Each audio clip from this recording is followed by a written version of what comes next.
Hello guys, welcome back to my channel. চলে এসেছি আজ ডিম ভাপা রেসিপি নিয়ে। তো চলো শুরু করা যাক। তো ডিমগুলো আমি 5টা ডিম এখানে সেদ্ধ করে নিয়েছি। এরপরে ডিমগুলো একটা ছুরির সাহায্যে 2 ফাল করে কেটে নেব। তো দেখো আমি কিভাবে কেটে নিচ্ছি। তো আস্তে আস্তে আমি এইভাবে প্রত্যেকটা ডিমগুলো কেটে নেব।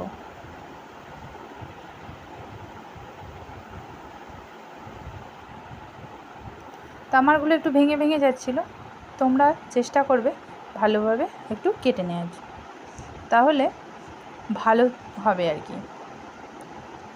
আমি এত ভালো করে ডিমগুলো সেদ্ধ করি, তারপরেও আমার এরকম হয়ে যায়। কেন হয়ে যায় জানি না। তো দেখো আমি এখানে ডিমগুলো 2 ফাল করে সবগুলোই কেটে নিয়েছি। এরপরে আমি মশলাটা করব, চলো করে নেওয়া যাক। তো এখানে আমি যেটাতে ভাপাতে বসাবো সেই টিফিন বক্সটা নিয়ে নিয়েছি। তো সেই টিফিন বক্সটায় এখানে বেশ কিছুটা সর্ষে বাটা আর পোস্ত বাটা আমি এখানে নিয়ে নিয়েছি। তো তোমরা চাইলে এখানে পোস্তর বদলে শুধু সর্ষেই ব্যবহার করতে পারো। আমি এখানে বেশ কিছুটা ব্যবহার করেছি পোস্ত। তারপরে দিয়ে দেবো স্বাদ মতো নুন, বাড়িতে জিরে ভাজা আর হলুদ গুঁড়ো, লঙ্কা গুঁড়ো। জিরেটা আমি বাড়িতেই কড়াতে নেড়ে ভেজে গুঁড়ো করে রেখেছিলাম।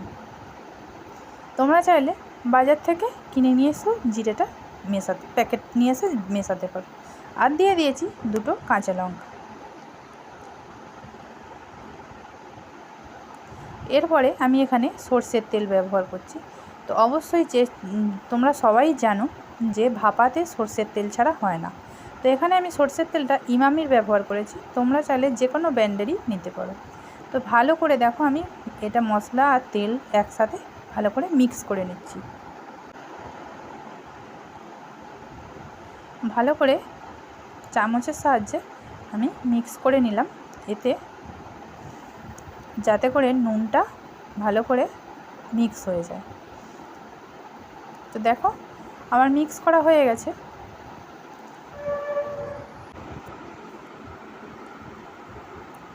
তো আরও আমি কিছুটা সর্ষের তেল এখানে দিয়ে দিলাম। তো এরপরে আমি আবারও একটু নেড়ে দিলাম। মনে হলো যে তেলটা একটু কম হয়েছে, তো সেই জন্য আমি আরেকটু তেল অ্যাড করে দিলাম ওর সাথে। তো এরপরে আমি ডিমগুলো এক এক করে ওতে দিয়ে দেব। তো ডিমগুলো কিভাবে দিচ্ছি একটু তোমরা দেখে নাও। ডিমগুলো আমি এখানে নিচ্ছি, আগে পুরো এপিট ওপিট মশলাটা মেখে যায় যাতে, সেই জন্য আমি মশলাটা ডিমের গায়ে ভালো করে মেখে মেখে এক এক করে আমি সবগুলো ডিমের গায়ে লাগিয়ে নিলাম। এরপরে আমি ভালো করে টিফিন বক্সটায় সাজিয়ে দিলাম যাতে করে সবার গায়ে ভাপটা লাগে। তো চলো এর মধ্যে আমি এটা তো হয়ে গেল। এর মধ্যে আমি আগে থেকে পেঁয়াজ ভেজে একটু বেরেস্তা মতো করে রেখেছিলাম, ওর মধ্যে সেই পেঁয়াজ ভাজাটা আমি ভালো করে ছড়িয়ে দেব।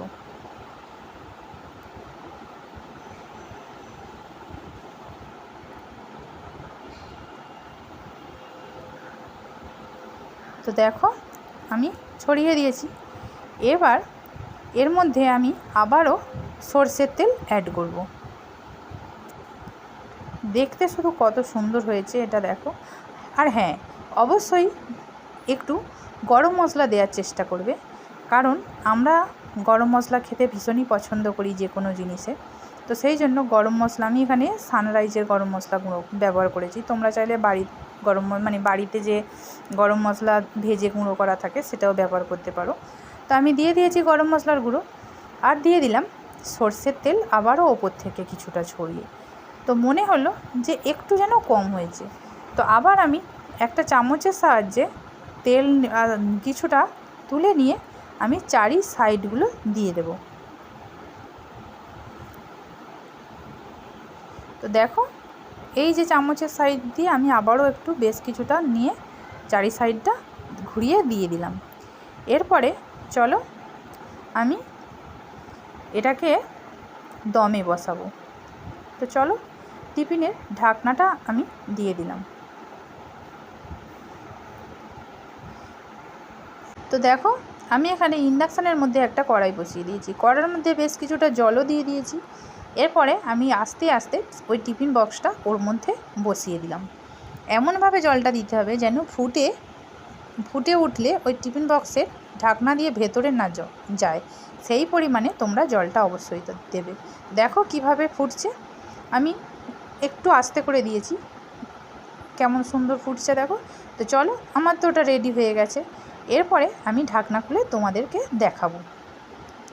এই দেখো একবার কত সুন্দর হয়েছে।